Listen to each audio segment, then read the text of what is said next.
আজকে খুব আবেগ নিয়ে মঞ্চে কথা বলা শুরু করেছি। এই মঞ্চে যিনি কথা বলতেন, দীর্ঘ বছর যিনি 3 দিন একটানা তাফসীর করেছেন, শুধু তাফসীর করেননি, তাফসীরুল কোরআন বিল কোরআন, কোরআন দিয়ে কোরআনের তাফসীর যিনি করেছিলেন, সেই আল্লামা শহীদ দেলওয়ার হোসেন সাইদি সাহেব। আজকে তারই এ মঞ্চে কথা বলার কথা ছিল, কিন্তু আল্লাহ তাআলার আরশে আজিমের সিদ্ধান্ত, আল্লাহ তাআলার হায়াতের সিদ্ধান্ত, আল্লাহ তাআলার সৃষ্টির অলঙ্ঘনীয় সিদ্ধান্ত, সুতরাং তিনি আমাদের মধ্য থেকে আজকে পিরোজপুরের জমিনে শুয়ে আছেন। ষড়যন্ত্রকারীরা এই পৃথিবী থেকে তাকে ষড়যন্ত্রের মাধ্যমে সরিয়েছে। আল্লাহ তাআলা তার উচিত জবাব তাদেরকে দান করুন, আর সাইদি সাহেবকে আল্লাহ তাআলা শাহাদাতের উচ্চ মর্যাদা দান করুন। সম্মানিত উপস্থিতি, যেহেতু প্রথম দিনের মাহফিল, খুব লম্বা কথা নয় আর ভূমিকাও নয়।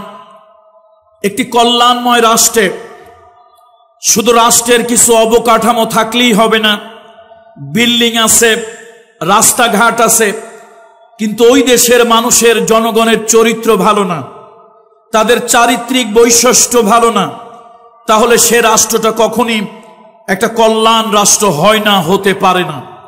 রাষ্ট্রের তো সবথেকে গুরুত্বপূর্ণ হচ্ছে তার নাগরিক। মুহাম্মদ রাসূলুল্লাহ সাল্লাল্লাহু আলাইহি ওয়াসাল্লাম মক্কার জীবনের শেষ দিকে আল্লাহর হাবিব এই রজব মাসের শেষে মেরাজে গিয়েছিলেন, ঊর্ধ্বলোকে গিয়েছিলেন। সহজ বাংলা কথায় আল্লাহর বাড়িতে বেড়াতে গিয়েছিলেন। রাসূলুল্লাহ সাল্লাল্লাহু আলাইহি ওয়াসাল্লাম মেরাজ থেকে 14টা কর্মসূচি নিয়ে আসলেন, 14 দফা কর্মসূচি নিয়ে আসলেন। কোন দেশ, কোন জাতি, কোন রাষ্ট্রের নাগরিকেরা এই নিয়ম কানুনগুলি যদি পালন করে, এই দফাগুলো যদি পালন করে, তাহলে সে দেশের নাগরিকদের চরিত্র পরিবর্তন হয়ে যাবে, আর ওই দেশটা শান্তি কল্যাণে ভরে যাবে। সুতরাং আসুন, ভূমিকা ছাড়া আমরা সেই বিষয়টা নিয়েই আপনাদের সামনে কথা বলার ইচ্ছা পোষণ করছি। কোরআনুল কারীমের সূরা বনী ইসরাঈল 17 নম্বর সূরা, সূরা বনী ইসরাঈল থেকে এক টুকরা আয়াতে মুকাদ্দাসা, আয়াতে কারিমা আমি আপনাদের সামনে তেলাওয়াত করেছি। আল্লাহ তাআলা আকাশ এবং জমিনের মালিক, এই দুনিয়ায় যত পয়গম্বর আল্লাহ তাআলা পাঠিয়েছেন, ওই নবীদের সঙ্গে আল্লাহ তাআলা জিব্রাইলের মাধ্যমে, জিব্রাইলের মারফতে কথা বলেছেন। মূসা আলাইহিস সালামের সঙ্গে আল্লাহ তাআলা কথা বললেন। পয়গম্বর মূসা ছিলেন জমিনে, তুর পাহাড়ে পয়গম্বর মূসা ছিলেন, আল্লাহর সঙ্গে কথা বললেন। মূসা আলাইহিস সালাম জমিনে, আল্লাহ তাআলা হলেন আরশে আজিমে। কিন্তু একজন পয়গম্বর, একজন নবী, একজন মহামানব, আল্লাহ তাআলা এই ধুলির ধরা থেকে ঊর্ধ্বলোকে যাকে দাওয়াত দিয়ে মেহমান বানিয়ে আল্লাহ তাআলা নিয়ে গিয়েছেন, ওই নবীর কারণে আমরা সম্মানিত হয়েছি। ওই নবীর কারণে আমাদের ইজ্জত সম্মান বেড়ে গিয়েছে। তিনি আর কেউ নন, তিনি হলেন মুহাম্মাদুর রাসূলুল্লাহ সাল্লাল্লাহু আলাইহি ওয়াসাল্লাম। আল্লাহ তাআলা পয়গম্বরদের সঙ্গে কথা বলেছেন, পয়গম্বর জমিনে, আল্লাহ তাআলা আরশে আজিমে। আর মুহাম্মদ রাসূলুল্লাহ, কি সৌভাগ্য তার! মক্কার জীবনে তিনি যখন নির্যাতিত, নিগৃহীত, মক্কার জীবনে তিনি যখন অত্যাচারিত, মজলুম, সেই সময় আল্লাহ তাআলা এই মক্কা থেকে, মক্কা মুকাররমা থেকে আল্লাহ তাআলা বাইতুল মুকাদ্দাস হয়ে সপ্ত আসমান পাড়ি দিয়ে আল্লাহ তাআলার আরশে আজিমে তাকে নিয়ে গেলেন। সম্মানিত উপস্থিতি, মুহাম্মদ রাসূলুল্লাহ সাল্লাল্লাহু আলাইহি ওয়াসাল্লাম মক্কার কাফেরদের 13 বছরের নির্যাতন, গভীর নির্যাতনে রাসূলুল্লাহ সাল্লাল্লাহু আলাইহি ওয়াসাল্লাম মানসিকভাবে বড় কষ্টে ছিলেন। আল্লাহ তাআলা সেই কষ্ট দূর করার জন্য, আল্লাহ তাআলার কুদরতের নিদর্শন দেখানোর জন্য, শুধু তাই নয়, ইসলামী স্কলার বিজ্ঞ উলামা ইকরাম বলেছেন রাসূলুল্লাহ মক্কা থেকে হিজরত করে মদিনা মুনাওয়ারায় যাবেন এবং সেখানে তিনি একটা কল্যাণময় রাষ্ট্র স্থাপন করবেন।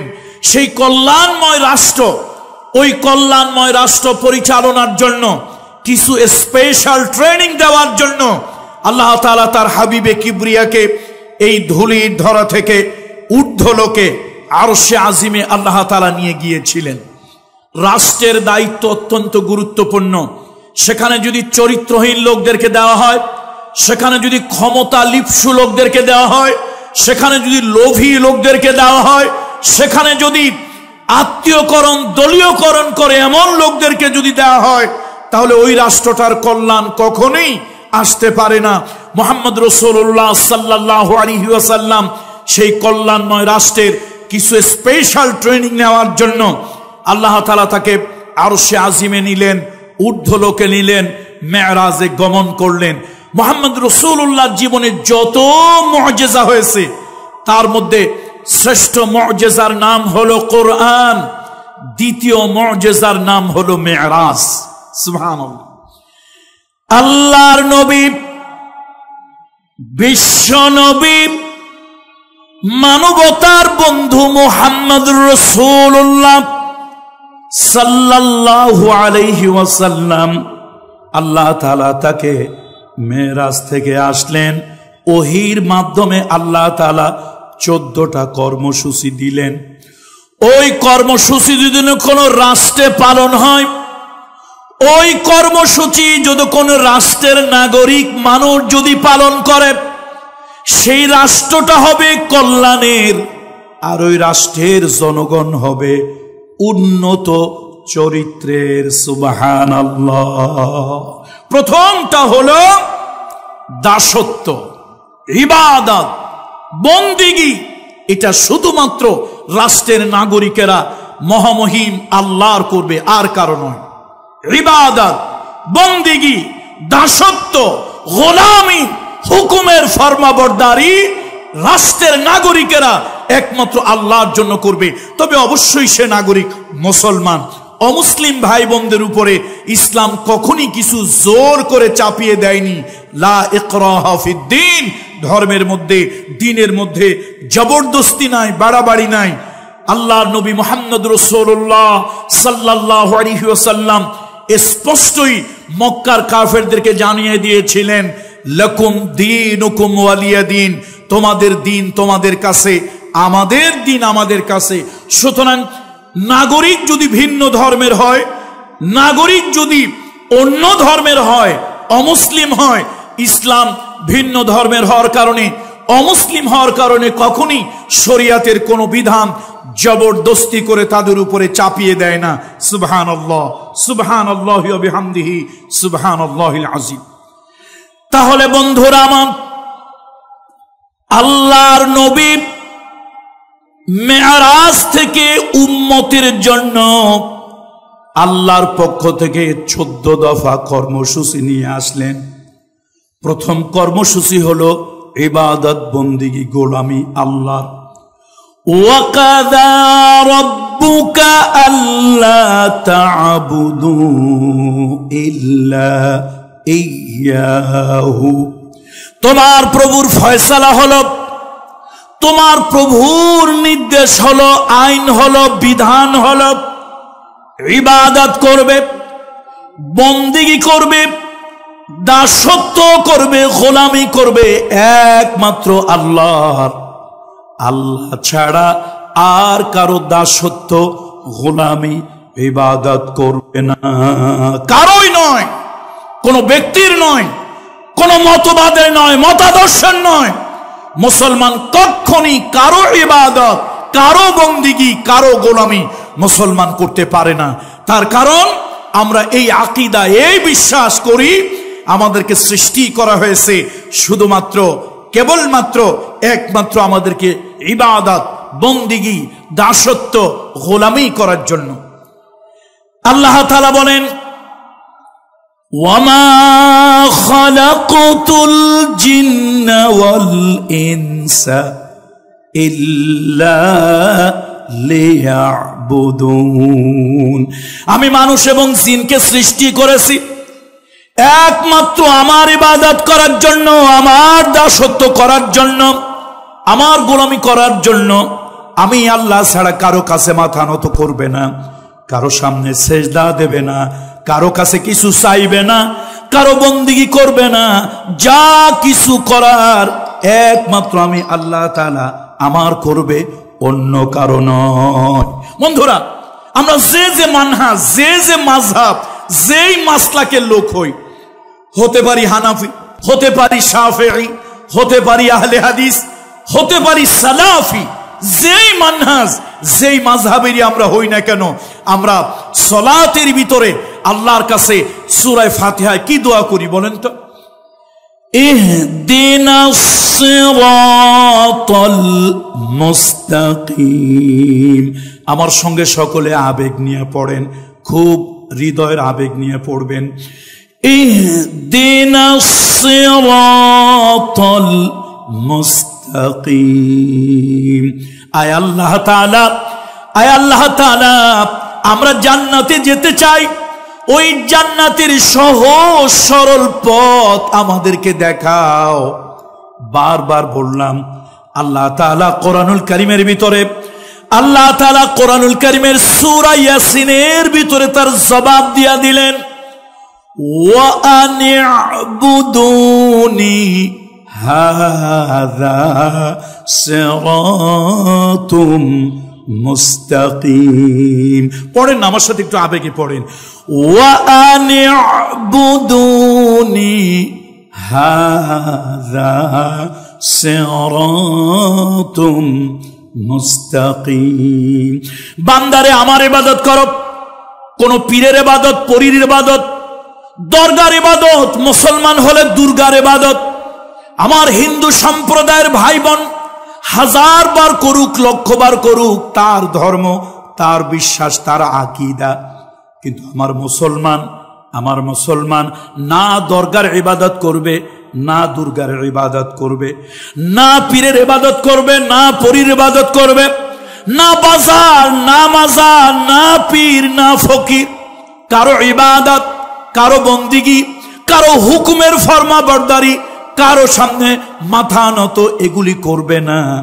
একমাত্র মাথা নত করবে, একমাত্র মাথা নত করবে মহামহিম আল্লাহ তাআলার সামনে। কথা ঠিক কিনা বলুন? ওয়া আনি'বুদুনি হাযা সিরাতুম মুস্তাকিম। আমার ইবাদত করো, আমার গোলামি করো, আমার দাসত্ব করো, এটাই হলো জান্নাতে যাওয়ার একমাত্র রাস্তা। সুতরাং আসুন, কোন কল্যাণময় রাষ্ট্র শুধু অবকাঠামোগত উন্নয়ন হলেই হয় না, কালভার্ট, ব্রিজ, রাস্তাঘাট হলেই তার উন্নতি হয় না। একটা রাষ্ট্রের যদি জনগণ, সেই দেশের রাষ্ট্রের জনগণ যদি চরিত্রবান, সেই দেশের নাগরিকরা যদি সভ্য না হয়, তাহলে রাষ্ট্রটা কখনই কল্যাণ হয় না, আর জনগণ কল্যাণ ভোগ করতে পারে না। সুতরাং মুহাম্মদ রাসূলুল্লাহ ঊর্ধ্বলোকে গিয়েছিলেন, মেরাজে গিয়েছিলেন, সহজ বাংলায়, গ্রাম্য বাংলায় বলি, আল্লাহর বাড়িতে বেড়াতে গিয়েছিলেন, আর আল্লাহ তাআলা তাকে হাদিয়া দিয়েছেন উম্মতের কল্যাণের জন্য। মদিনায় গিয়ে তিনি একটা রাষ্ট্র স্থাপন করবেন, সেই রাষ্ট্রের কল্যাণ, নাগরিকদের উন্নত চরিত্রের জন্য আল্লাহ তাআলা দিয়ে দিলেন 14 দফা কর্মসূচি, 14টা কাজ দিয়ে দিলেন। আমরা দেখেছি পৃথিবীতে অনেক নেতা, অনেক পলিটিক্যাল রিভুলার, সোশ্যাল রিভুলার, বঙ্গবন্ধু শেখ মুজিবুর রহমান, শহীদ প্রেসিডেন্ট জিয়াউর রহমান, MAG আব্দুল হামিদ খান ভাসানী, শহীদ সারওয়ার্দী, এরকম আমার দেশের বড় নেতারা ছিলেন। প্রত্যেকেই কেউ 6 দফা, কেউ 19 দফা, কেউ 21 দফা, নানান কর্মসূচি তারা ঘোষণা করেছেন। আমরা যারা রাষ্ট্রবিজ্ঞানে পড়াশোনা করেছি অথবা রাষ্ট্রবিজ্ঞানে খুললেই আমরা দেখব নানান সময় দেশ জাতির কল্যাণে নানান ধরনের দফা কর্মসূচি দেওয়া হয়েছিল।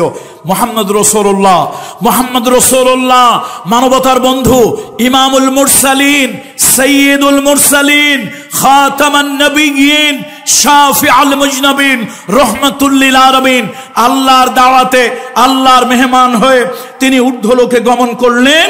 আর সেই মেরাজে আল্লাহ তাআলা তাকে 14টা হাদিয়া পেশ করলেন। সেই 14 হাদিয়ার প্রথমটাই হলো হকুল্লাহ, আল্লাহর হক, আল্লাহর জন্য ইবাদত হবে, বন্দিগি হবে কেবলমাত্র আল্লাহর, যেমনটি সূরা নিসার 36 নম্বর আয়াতে কারিমার ভিতরে আল্লাহ তাআলা বলেছেন, ওয়া'বুদুল্লাহা ওয়ালা তুশরিকু বিহি শাইআ। ইবাদত করো আল্লাহর, বন্দেগী করো আল্লাহর, গোলামি করো আল্লাহর, আর ওই আল্লাহর সঙ্গে কোন শক্তিকে শরীক করিও না, অংশীদার করিও না। 2 নম্বরে আল্লাহ তাআলা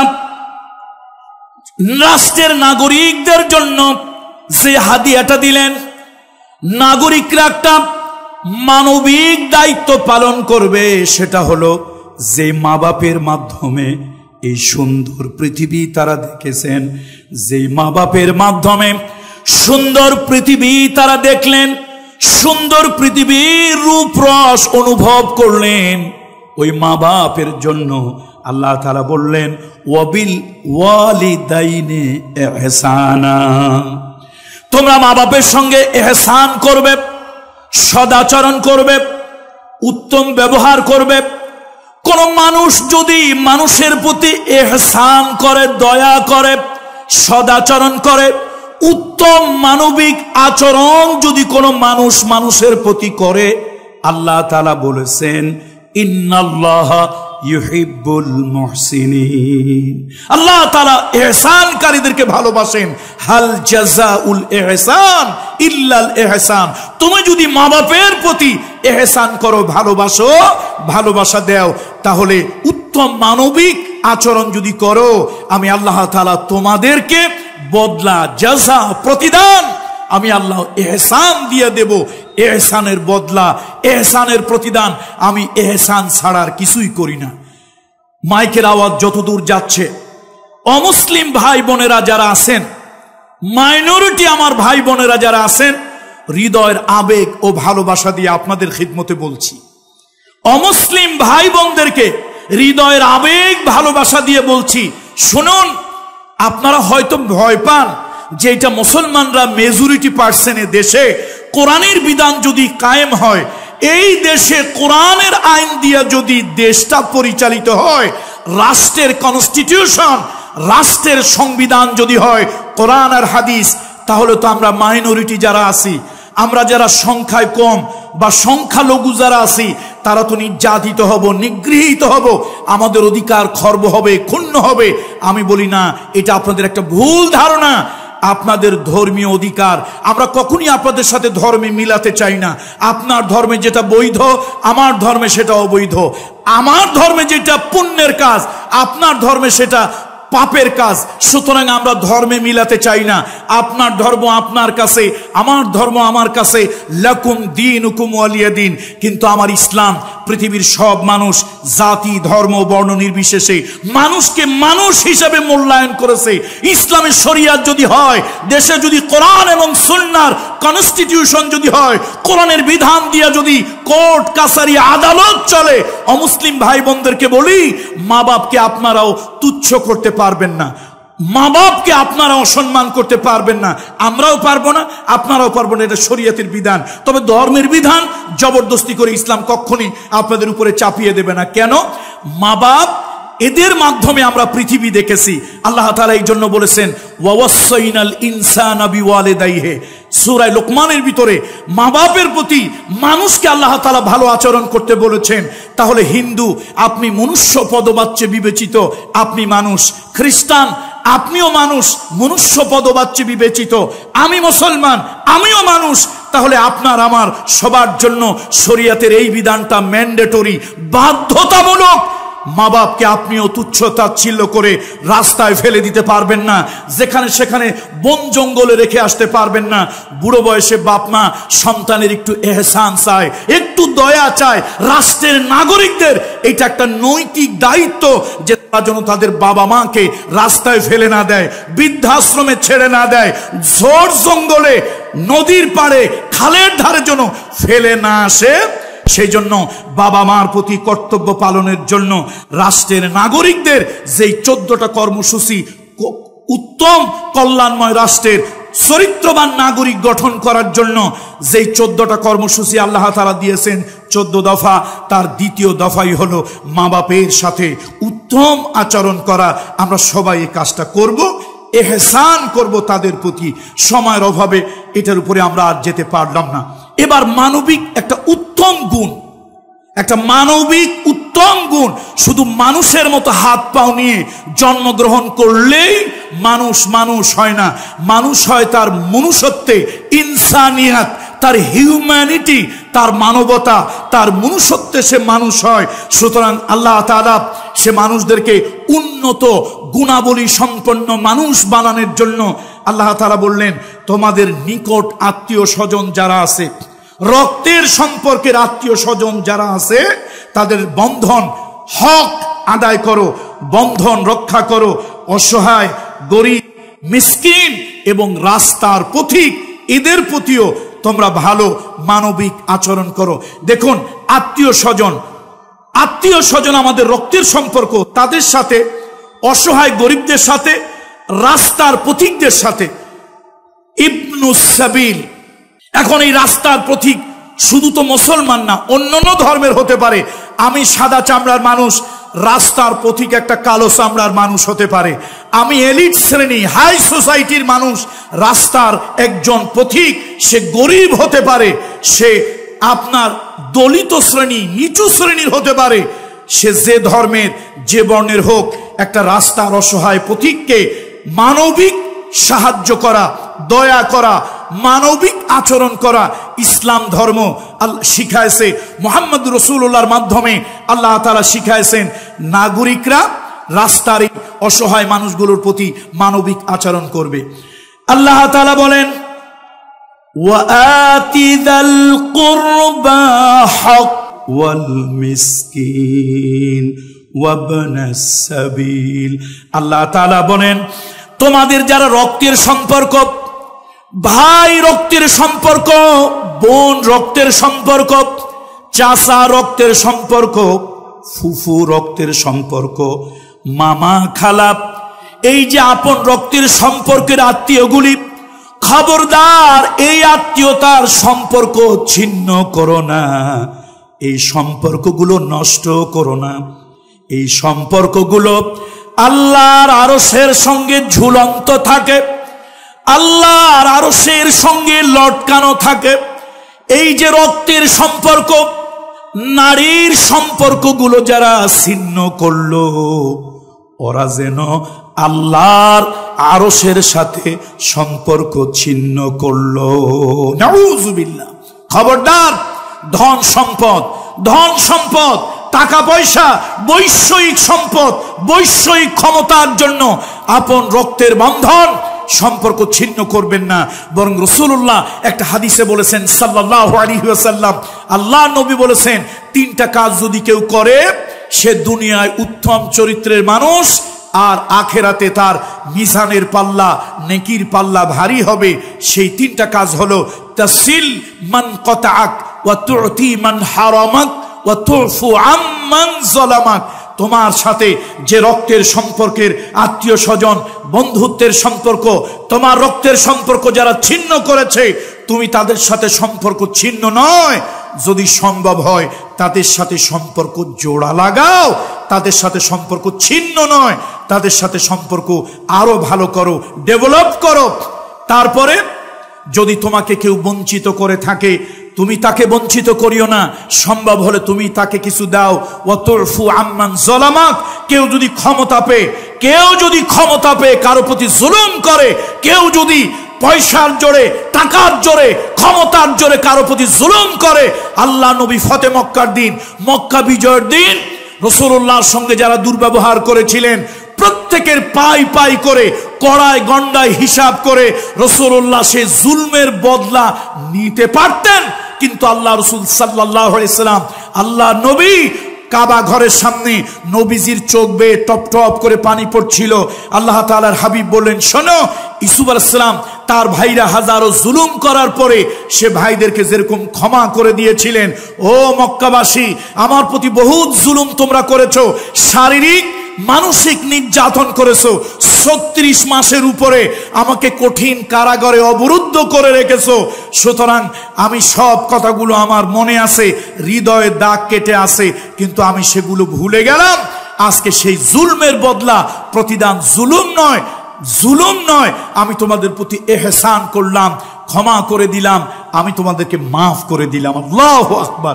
এই জন্য আসুন, রাষ্ট্রের শুধু নাগরিকরা সুন্দর সুন্দর প্লেন হইল, ট্রেন হইল, সেতু হইল, কিন্তু রাষ্ট্রের উপর থেকে নিচ পর্যন্ত সব চরিত্র খারাপ, সবগুলি চোর, ডাকাত, বদমাশ, বাটপার, মিথ্যাবাদী, এরকম যদি হয় সেই রাষ্ট্রের কল্যাণ হতে পারে না। আন্নাসু আলা দীনি মুলুকিহিম, যদি রাষ্ট্রের পরিচালকরা মিথ্যাবাদী হয়, অর্থ পাচারকারী হয়, তারা যদি হিংসুক হয়, তারা যদি প্রতিহিংসা পরায়ণ হয়, রাষ্ট্রের সাধারণ জনগণের চরিত্রের উপরে তার প্রভাব পড়ে। সুতরাং আল্লাহ তাআলা রাষ্ট্রের সুনাগরিক, উত্তম নাগরিক গড়ার জন্য, একটি কল্যাণময় রাষ্ট্র গড়ার জন্য, যেই রাষ্ট্রে সব ধর্মের সব বর্ণের মানুষ বসবাস করবে, কল্যাণ লাভ করবে, এরকম একটা কল্যাণময় রাষ্ট্রের নাগরিকদের তৃতীয় যে দফা কর্মসূচি বা তৃতীয় যে কাজটা তারা করবে, তাই সেটা হলো রক্তের সম্পর্কের আত্মীয়তার বন্ধন বজায় রাখবে, গরিবের প্রতি সহানুভূতিশীল হবে, গরিবকে সহযোগিতা করবে। আর ইবনুস সাবিল, রাস্তার পথিক, বিপদে পড়লে, অ্যাক্সিডেন্ট হলে, দুর্ঘটনায় পতিত হলে, টাকা পয়সা সব হারিয়ে, নিঃস্ব, সর্বস্ব হারিয়ে যদি একেবারে নিঃস্ব হয়ে যায়, তাহলে তাদের প্রতি মানবিক আচরণ করবে। হিন্দু, বৌদ্ধ, খ্রিস্টান, কে রাস্তার পাশে পড়ে আছে, ধর্মের পরিচয় জানা দরকার নাই, ইসলাম মানবিক, ইসলাম উন্নত মানবিক। সুতরাং একটা রাস্তার পথিকের প্রতি মানবিক হাত বাড়িয়ে দেবেন, তার ধর্মের পরিচয়, দলের পরিচয়, গোষ্ঠীর পরিচয় জানা দরকার নাই, তার পরিচয় হলো সে মানুষ, তার পরিচয় হলো রাস্তার একজন অসহায় পথিক। সম্মানিত উপস্থিতি, যেহেতু সময় আমাদের হাতে একেবারে নেই, সেই জন্য এরপরে বলবো একটা উন্নত রাষ্ট্রের উন্নত একটা কাজ নাগরিকদের এবং রাষ্ট্র যারা চালায় তাদের কোনো ক্ষেত্রেই তারা অপচয় করবে না। অপচয়টা একটা মারাত্মক ব্যাধি। অপচয় মানুষকে যেজন দিবসে মনের হরসে জ্বালায় মোমের বাতি, আশু গৃহে তার ফিরবে না আর নিশীতে প্রভাত বাতি। তার যদি কেউ যদি দিনের বেলায় বাতি জ্বালিয়ে, মোমবাতি, তার হেরিকেন, তার কুপির সব তেলগুলি দিনের বেলা জ্বালিয়ে ফুরিয়ে দেয়, তাহলে তার রাতের বেলায় অর্থাৎ তার দুঃসময়ে, দুর্দিনে, কষ্টের দিনে সে কি করবে? সুতরাং অপচয় এটা একটা মারাত্মক ব্যাধি, খারাপ ব্যাধি। রাষ্ট্র করবে না, নাগরিকেরা করবে না। আল্লাহ তাআলা সে শিক্ষাটাই দিলেন, ওয়ালা তুবাদদিরু তাবযীরা, ওয়ালা তুবাদদিরু তাবযীরা। আল্লাহ তাআলা বলেন, ইন্নাল মুবাযযিরিনা কানু ইখওয়ানাশ শায়াতিন ওয়া কানাশ শাইতানু লিরাব্বিহি কাফুরা।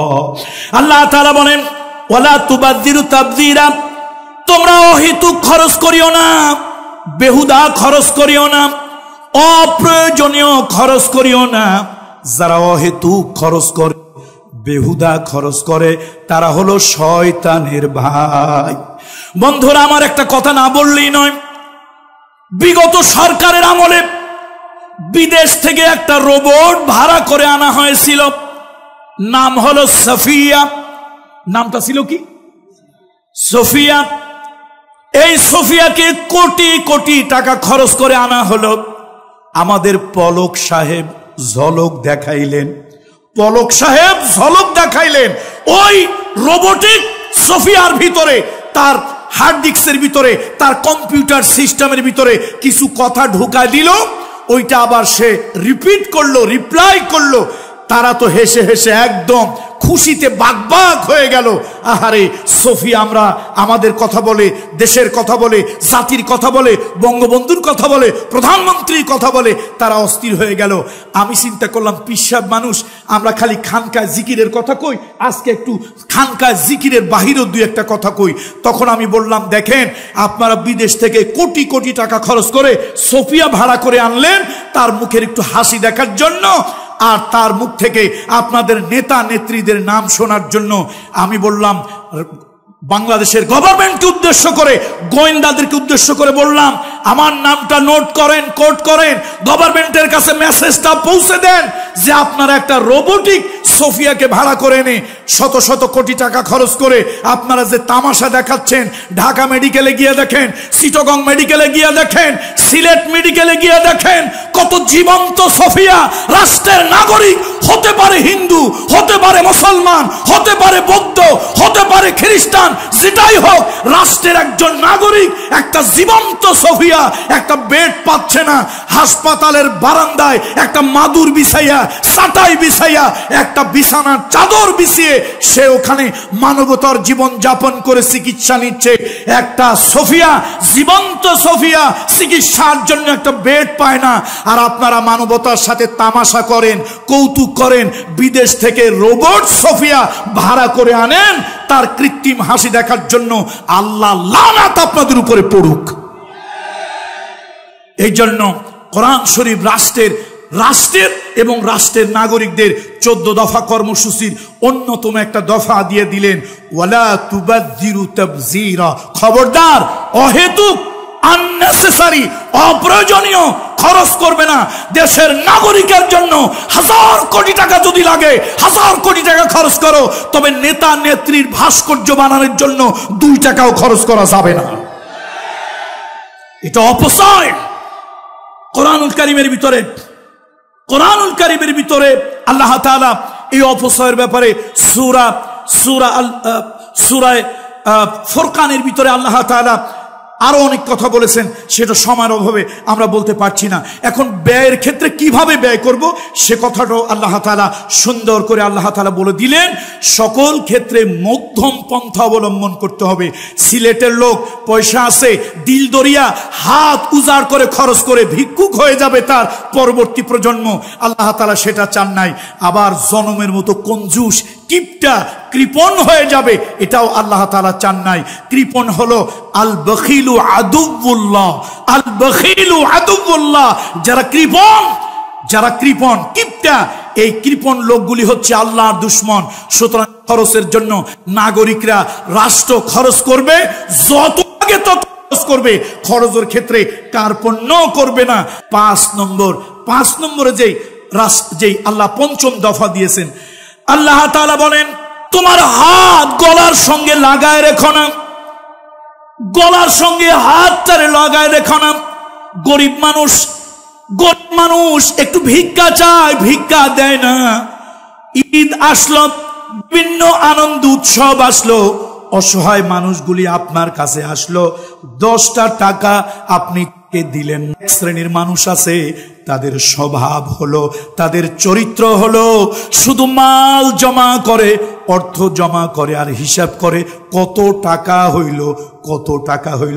এই টাকা তাদের কিয়ামতের দিন ধ্বংসের কারণ হবে, এই টাকা কিয়ামতের ময়দানে আযাবের কারণ হবে, এই টাকা কিয়ামতের ময়দানে গজবের কারণ হবে। এই জন্য আল্লাহ তাআলা ধম দিয়েছেন।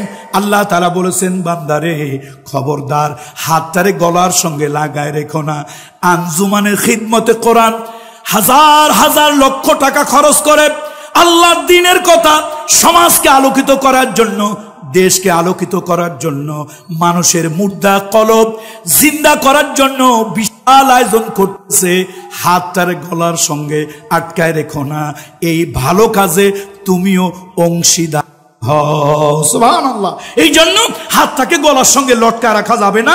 যা হোক, সময়ের যে টাইম ফ্রেম সেটা হয়তো আমাদেরকে আর সামনে এগোতে পারমিশন দেবে না। শুধু এতটুকু বলবো, সেই 14টা কর্মসূচি উন্নত নাগরিক গড়ার জন্য, উন্নত কল্যাণময় রাষ্ট্র গঠন করার জন্য, নাগরিকদের উন্নত চরিত্র গঠন করার জন্য 24 তলা বিল্ডিং হলেই রাষ্ট্র কঠোর হয় না।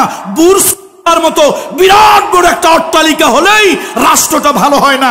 ওই রাষ্ট্রের নাগরিকদের চরিত্র যদি বুর্জ খলিফার মতো সুন্দর হয়, উন্নত হয়, উঁচু হয়, তাহলেই রাষ্ট্র ভালো হয়। সেই উত্তম কল্যাণময় একটি রাষ্ট্রের জন্য আপনি মানুষের সাথে সুন্দর, বিশেষ করে অভাবী সাহায্য প্রার্থী নিজের আপনজনেরা বিপদে আপদে পড়ে যখন আপনার কাছে আসবে তাদের সাথে কেমন আচরণ করবেন আল্লাহ তাআলা সেটা বলেছেন। আর্থিক অনটন, অভাব অনটনের কারণে সন্তান হত্যা করা যাবে না। ওয়ারিস সম্পত্তি, মিরাসি সম্পত্তি বেশি ভাগ হবে এই ভয়ে সন্তান নেওয়া বন্ধ করা যাবে না। এরপরে আল্লাহ তাআলা বলছেন অশ্লীলতা, বেহায়াপনা, বেলেল্লাপনা করা যাবে না। যেই কাজগুলি জেনা বেবিচারের দিকে মানুষকে প্ররোচিত করে সেই কাজগুলি করা যাবে না। আজকে এটা তো আমরা বলতে পারি না, সব জায়গায় ক্যাসিনো হয়, সব জায়গায় নাচ হয়, গান হয়, অশ্লীল কাজ কারবার হয়, সিনেমা নাটকে চরিত্র বিধ্বংসী কাজ হয়, যুব সমাজের চরিত্র ধ্বংসের কাজ হয়, কিন্তু আমরা হুজুরেরা কিছু বলতে পারি না। আমরা বললেই দোষ। আমরা বললেই দোষ।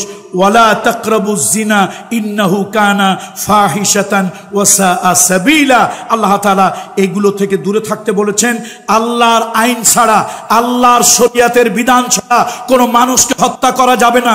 মান কাতালা নাফসান বিগাইরি নাফসিন আও ফাসাদিন ফিল আরদ ফাকান্নামা কাতালান নাসা জামিআ।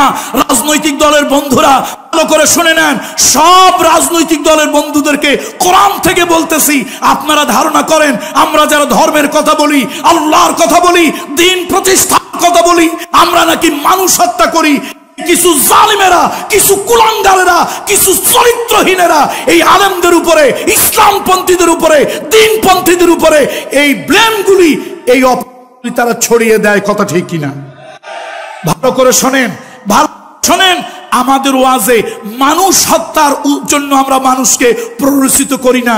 আমাদের ওয়াজগুলোতে মানুষ যেন মানুষকে হত্যা না করে আমরা বরং সেজন্য সবক দেই।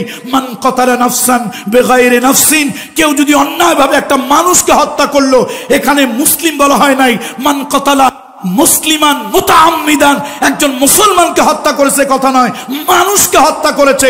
অন্যায়ভাবে একটা হিন্দু হত্যা করা যাবে না, অন্যায়ভাবে একটা বৌদ্ধ খ্রিস্টান হত্যা করা যাবে না, অন্যায়ভাবে একটা মগ, চাকমা, গাঢ়, অন্যায়ভাবে কোনো ধরনের সংখ্যালঘু কাউকে হত্যা করা যাবে না। এক কথায় মনুষ্য পদবাচ্য বিবেচিত এরকম কোনো মানুষকে হত্যা করা যাবে না। এই সবকগুলি আমরা তাফসীর মাহফিলে দেই। মিডিয়ার বন্ধুরা আপনাদের মাধ্যমে সারা দুনিয়াকে জানিয়ে দেন। আজকে রাজনৈতিক কিছু দল আছে, রাজনৈতিক কিছু সংগঠন আছে, তারা মানুষের কাছে অপপ্রচার করে। আমরা যারা ইসলামের কথা বলি, আমরা যারা আল্লাহর জমিনে আল্লাহর দ্বীনের কথা বলি, আমরা যারা সত্যের কথা বলি, আমরা যারা ইকামতে দ্বীনের কথা বলি, আমরা নাকি মানুষ হত্যার কথা বলি। মানুষ হত্যার কথা আমরা বলি না। আমরা মানুষকে এই শিক্ষা দেই, সকল মানুষ আল্লাহর সৃষ্টি। বলেন, সকল মানুষ কার সৃষ্টি? অন্যায়ভাবে একটা মানুষকে তুমি যদি হত্যা করো, ফাকান্নামা কাতালান নাসা জামিআ, সে যেন तमाम দুনিয়ার সব মানুষকে হত্যা করলো। আর তুমি যদি মানবতার হাত বাড়িয়ে দাও, একটা মানুষকে যদি তুমি বাঁচতে সাহায্য করো, মান ওমান আহইয়াহা ফাকান্নামা আহইয়ান নাসা জামিআ, তুমি একটা মানুষকে জীবন বাঁচতে যদি সাহায্য করো, তুমি যেন গোটা দুনিয়ার মানুষকে বাঁচিয়ে দিলে, সেই সওয়াব আল্লাহ তাআলা তোমার আমলনামায় দিয়ে দেবে। সুতরাং বন্ধুরা আমার, আসুন এই অপপ্রচার, এই মিথ্যা প্রচারের দাঁত ভাঙা জবাব দিতে হবে। ওয়াজ মাহফিলগুলোতে মানুষের জীবন, সম্পদ, রক্ত এগুলি আমানত, এগুলি হত্যা করার কথা বলা হয় না। কথা ঠিক কিনা জোরে বলুন।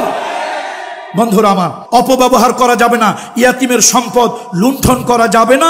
এটাও একটা উন্নত নাগরিকের গুণ। আপনি কারো সাথে চুক্তি করলে সে চুক্তি আল্লাহ তাআলা বলেছেন চুক্তিকে পুরা করো। ওয়া আউফুল কাইলা ইদা কিলতুম, যখন তোমরা কারো সাথে কোনো ধরনের ওয়াদা চুক্তি করো সেটাকে অবশ্যই তোমরা পরিপূর্ণ করবে, পূর্ণ করবে। আর যখন মাপ দেবে ওজনে সঠিক দেবে। খবরদার খাদ্যে ভেজাল দেবে না, ওজনে কম দেবে না, ঔষধ কোম্পানি, বিভিন্ন ধরনের খাদ্যের কোম্পানি যেই উপাদান যতটুকু দেওয়া তার এক জাররা কম দেবে না। এগুলা যারা করে তারা স্পষ্ট জনগণকে ধোঁকা দেয়। বিশ্বনবী মানবতার বন্ধু বলেছেন, মান গশানা ফালাইসা মিন্না। নবী একবার বাজারে গেলেন, আল্লাহ নবী দেখলেন খাদ্যের স্তূপের ভিতরে উপরে ভালো ভালো খাবার, ভিতরে নবীজির সন্দেহ হলো। রাসূলুল্লাহ রহমতের নবী হাত ঢুকিয়ে দিলেন, আল্লাহ নবীর কাছে প্রতীয়মান হলো উপরে যেরকম দেখানো হয়েছে ভিতরে ওইরকম, অর্থাৎ উপরে ফিটফাট মাগার ভিতরে সদরঘাট। নবীজি স্পষ্ট ভাষায় বললেন, মান গশানা ফালাইসা মিন্না। যারা নাকি এরকম ধোঁকাবাজি করে তারা আমার উম্মতের দলভুক্ত হতে পারে না। সুতরাং এটা গুরুত্বপূর্ণ একটা বিষয়। আজকে দেখেন খাদ্যে কম দেওয়া, ওজনে কম দেওয়া, খাদ্যে ভেজাল দেওয়া, আপনার 200 টাকা বেশি দিবে, 200 গ্রাম বেশি দিয়া, তারপর অন্য জায়গায় মেপে দেখবেন তারপরও 100 গ্রাম কম। ঠিক না? এই কাজগুলি করা যাবে না। এরপরে যে বিষয় জ্ঞান নাই সে বিষয়ে কথা না বলা, কোনো রিউমার না ছড়ানো, কোনো ধরনের কোনো আপনার যা জানেন না এই বিষয়গুলো কোনো রিউমার ছড়ানো, কোনো ধরনের অপপ্রচার করা, এগুলি কারোর জন্য বৈধ হবে না। তারপরে জমিনে দম্ভ ভরে চলা যাবে না। এই জমিনটা হলো আল্লাহর জমিনে দম্ভ ভরে হেঁটে এই জমিনকে আমরা ফাটাতে পারবো না, আর কখনো পাহাড়ের উচ্চতা ছাড়িয়ে দিতে পারবো না। আল্লাহ তাআলা বলেন, ওয়ালা তামশি ফিল আরদি মারহান ইন্নাকা লান তাখরিকাল আরদা ওয়ালান তাবলুগাল জিবালা তুলা। আল্লাহ বলেন, জমিনের ভিতরে দম্ভ ভরে হেঁটো না, অহংকারের জমিনে হেঁটো না, আমার জমিনকে ফাটায় দিতে পারবে না, আর পাহাড়ের উচ্চতা কখনো ছাড়াতে পারবে না। এই জমিনের ভিতরে কত লোক অহংকার করেছিল, কত মানুষ অহংকার করেছিল। আল্লাহ তাআলা অহংকারকারীদেরকে দুর্বল জিনিস দিয়া দুনিয়া থেকে বিদায় করেছেন। কথা ঠিক কিনা বলো? নমরুদ অনেক বড় অহংকারী ছিল, দুর্বল মাসা দিয়া পিটাইয়া ওরে আল্লাহ ঠান্ডা করেছে। আবু জাহেল অনেক বড় অহংকারী ছিল, আল্লাহ তাআলা আবু জাহেলকে মাছ আর পাওয়াস ছোট্ট 2টা বাচ্চা দিয়ে ঠান্ডা করেছে। আমার দেশে এক মহিলা কম অহংকারী ছিল না। কয় যে রাজাকারের বাচ্চারাই শুধু কি মেধাবী, আর কেউ মেধাবী না। অহংকার বোধহয় আল্লাহ সহ্য হয় নাই, আরশে আজিমের মালিক সহ্য করে নাই। আল্লাহ কয়, যা, বড় বড় দলের লোকেরা পারলো না, এই ছোট্ট ছোট্ট বাচ্চা, সিলেটের ভাষায় ছোট্ট বাচ্চাদেরকে কি বলে? হুরুতা। এই হুরুতা ছোট্ট ছোট্ট বাচ্চা, বড় বড় দল সব তারা ব্যর্থ। এই ছোট্ট বাচ্চা লেদা পোলাপান, গুড়া পোলাপান দিয়া এমন ধাও আল্লাহ তারা দিছে, দেশ ছেড়ে পালাতে টাইম লেগেছে মাত্র 45 মিনিট। সুতরাং আসুন, বক্তব্য আমার শেষ। জমিনে আমরা কেউ অহংকারে চলবো না, জমিনে কেউ অহংকারে চলবো না। অহংকারে চললে আল্লাহ অহংকার পছন্দ করেন না। আল্লাহ তাআলা এই সিলেটের আঞ্জুমানে খিদমতে কোরআন এই মাহফিলকে আল্লাহ তাআলা কবুল করুন। আজকের হৃদয় থেকে সবটুকু আবেগ আল্লামা মরহুম শহীদ সাইদি সাহেবের জন্য আল্লাহ তাআলা তার কবরটাকে জান্নাতের নূর দিয়ে পরিপূর্ণ করে দিন। আজকে তিনি যদি আল্লাহ বাঁচিয়ে রাখতেন, আমরা শ্রোতার কাতারে থাকতাম। অন্ধকার সমাজকে কোরআন আর সুন্নাহর আলোকে আলোকিত করে দেওয়ার জন্য এই আঞ্জুমানে খিদমতে কোরআন দীর্ঘ বছর ধরে তারা খিদমত করে আসছে। আল্লাহ তাআলা এর বিনিময় দুনিয়া এবং আখিরাতে তাদেরকে উত্তম জাযা দান করুন। হাদা মা ইনদি ওয়াল ইলমু ইনদাল্লাহ আলাইহি তাওয়াক্কালতু ওয়া ইলাইহিল উনীব।